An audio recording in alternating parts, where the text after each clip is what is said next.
എൻ്റെ പുണ്യാള, കടിച്ചതിനേക്കാളും വലുതാണല്ലോ പിടിച്ചത്. ഞാൻ ഏതവസ്ഥയിലാണെന്നറിയാലോ. പരീക്ഷിക്കല്ലേ. പോയി കാണാതിരിക്കും. സ്വർഗസ്നായ പിതാവേ, അങ്ങയുടെ നാമം പൂജിതമാകണമേ, അങ്ങയുടെ രാജ്യം വരണമേ, അങ്ങയുടെ തിരുമനസ്സ് സ്വർഗത്തിലെ പോലെ ഭൂമിയിലുമാകണമേ. അന്ന് വേണ്ട ആഹാരം അന്ന് ഞങ്ങൾക്ക് തരയണമേ. ചേട്ടൻ പോയില്ലേ? ഞാനവിടെ പോവാനാ? അല്ല, നിങ്ങളെപ്പോലുള്ളവർക്ക് ഇവിടെ വരാൻ പാടില്ല. അതെന്താ, കർത്താവ് പിടിച്ച് തിന്നു? അതല്ല, ഇവിടെ ഈ കുരിശൊക്കെ. കുരിശോ? ദേ, ഈ കുരിശാണോ? എൻ്റെ ദൈവമേ, ഇത് വലിയ കുരിശായല്ലോ. കുരിശ് കാണുമ്പോൾ പേടിക്കാനേ ഞാൻ മാടനോ മറതയോ കള്ളിയങ്കാട്ട് നീലിയോ ഒന്നുമല്ല. പട്ടണത്തിൽ ബോധത്തിലെ ഭൂതങ്കലിനെ പോലെ, സർവമായിലെ ഡെല്ലുലൂനെ പോലെ ഒരു ക്യൂട്ട് സോളാ ഞാൻ. അതുകൊണ്ടല്ലേ എനിക്കിവിടെ വരാൻ പറ്റി. ചേട്ടൻ ശരിക്കും ആരാ? അതൊന്നും എനിക്ക് അറിയത്തില്ല. പക്ഷെ എനിക്കൊരു കാര്യം ഉറപ്പാണ്, ഞാൻ മരിച്ചുപോയി.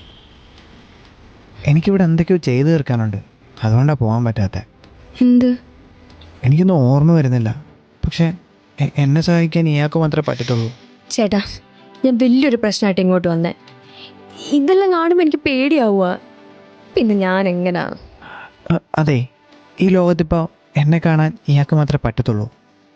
അതുകൊണ്ട് ഏത് ഇരട്ടി വേണേ പൊക്കോ, ഞാനുണ്ടോ കൂടെ. ഞാനും നീയും രാവും